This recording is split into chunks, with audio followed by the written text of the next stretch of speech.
in the air. Did I ever mention the PS2 had plenty of weird games? Quite a few of them came from Capcom. Games like Bombastic, Beautiful Joe, and God Hand. But this is one of those ones that has slipped under the radar until now. Under the Skin is a 2004 action-adventure game developed and published by Capcom.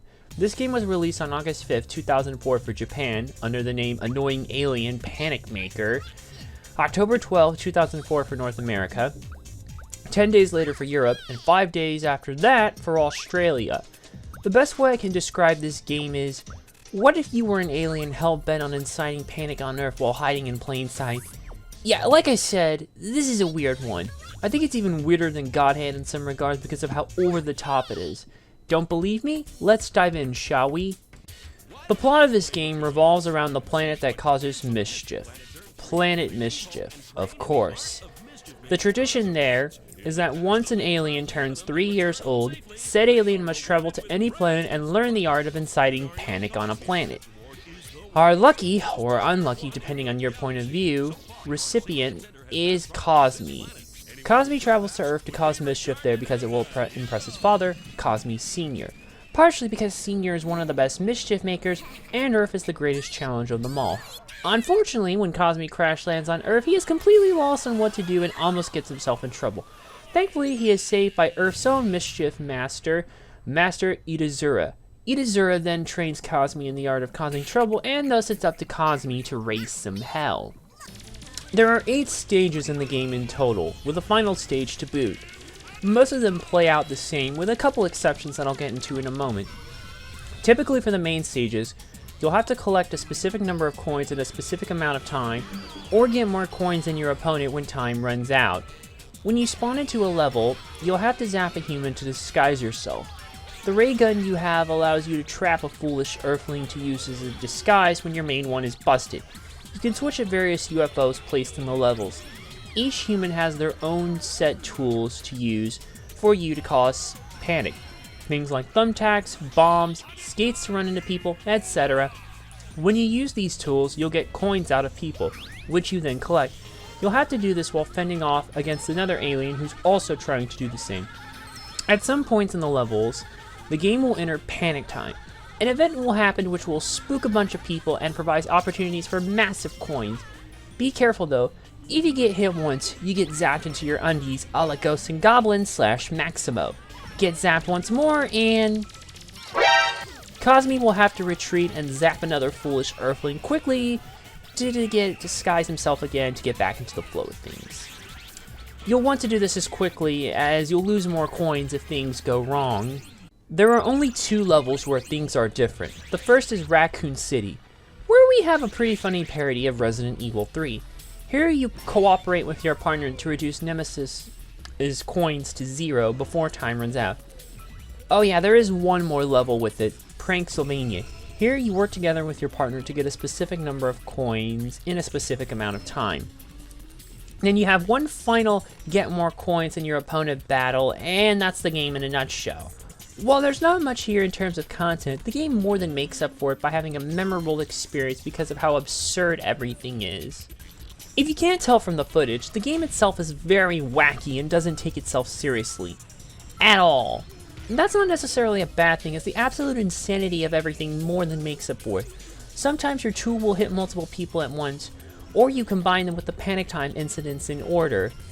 It's a gamble with how you approach the levels, which, while they can be replayable, it also feels more like luck-ish based at times. By and large, with the exception of the 2 different levels, Raccoon City and Pranksylvania, the game is pretty simple. The gameplay is at least pretty simple to pick up on, so you won't be lost here. To further complement this game's wackiness, the graphics take a cel-shaded approach. The game very much feels like a cartoon, and the art style properly reflects this.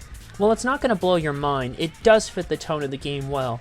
There's even a bit of squash and stretch for some of the cutscenes with the alien characters. Everything else is on point, such as models and what have you. The game's level designs are pretty simple though, open arenas that have a bunch of people to them, but not much to do given the game's straightforward nature. And did I also mention the absurdity of the situation makes it that much funnier? Looks like we found another game like Stubbs the Zombie in this regard, and this came out 1 year before Stubbs. The game also controls pretty well. It's pretty easy to pick up and play, and you generally have strong control over Cosme. Zapping humans with a ray gun works as it should, and the gadgets all activate as they should. There's a good variety of them, since there are different ones depending on the level being played. The camera also works well and does a good job of keeping the player in view of it all, but it can be drained out as the insanity can get a bit too hectic, and you'll generally need to at least keep an eye out for your surroundings so you don't get hit by panic time events. That's probably the most difficult thing about it. The more insane it gets, the more difficult it is to keep track of things, and a few mistakes can knock you back several steps and may lead to frustration to complete the levels, especially on higher difficulties. The sound is also embroiled in wackiness. Wacky cartoon sound effects when hitting and getting hit, amongst other sound effects appropriate for the levels depending on wherever you are. The music isn't as crazy, but it does provide some extra background noise. It does have a nice effect too, where if you get hit twice, it switches as Cosme is caught, maybe in 4K if you emulate the game, to a more panic-inducing theme. Menu sound effects complement the game's tone as well. The voice acting is also pretty good. Believe it or not, this game was recorded in Vancouver, and you know what that means if you know me. I get to point out more MLPFIM alumni. I have a knack for this, people. I really do. It's not just related to film. I could do this with many other voice acting bits, but it's always more fun with them. I don't know why. Well, where do I begin? Well, Tabitha St. Germain, Rarity herself, voices our main mischief maker, Cosme. We also have Scott McNeil, Flam, voicing Carlos in the Resident Evil 3 parody level, Kathleen Barr, Trixie Chrysalis among others, voicing Jill Valentine in the Resident Evil 3 parody level, Richard Newman, Cranky Doodle Donkey, voicing Master Itazura, with Michael Dobson, Trevor Duvall, and Jason Simpson as the remaining film alumni providing additional voice support roles. There's not much replayability. You do have a VS mode, some co-op play, and if you beat the game on normal, you'll get hard difficulty. You'll also unlock a bonus character for beating the game once, and if you beat the game with said bonus character, you'll unlock one more bonus character. But by and large, it's not a particularly short game. The long play I found on the internet is about an hour and a half long. If you play on normal, it may add a little bit more play time to everything. So you're looking at about 2 to 3 hours. In the words of Piss Pablo, it's less than 4 hours. Under the Skin is one of the weirdest games I've ever played. Its gameplay, story, graphics, sound, and overall look complement this, but it all leads to a memorable experience that's easy to control and pick up and play. But the levels can be a bit too hectic, levels can be luck-based when approaching them, even though they don't seem like that, and the game is a bit too short. It doesn't help that it cost about $80 here in the States for a CIB copy. PAL copies are about $30, and Japan copies are about $15. The US prices are absolutely out of range and not worth it at that point. The retro game market is getting screwed, and since Capcom won't re-release this game, you might be better off emulating it. PAL and Japanese gamers, you probably won't have to, lucky bastards. Lucky, I got my copy before the prices got screwed. If you do find it for a good price, go for it. It does provide an experience that you can't get anywhere else. I give Under the Skin a 3.5 out of 5. Thanks for watching. If you like what you saw, click the big red button below to subscribe. Check out the other links in the description for more cool stuff, and check out the playlist on screen for more content. See you in the next video.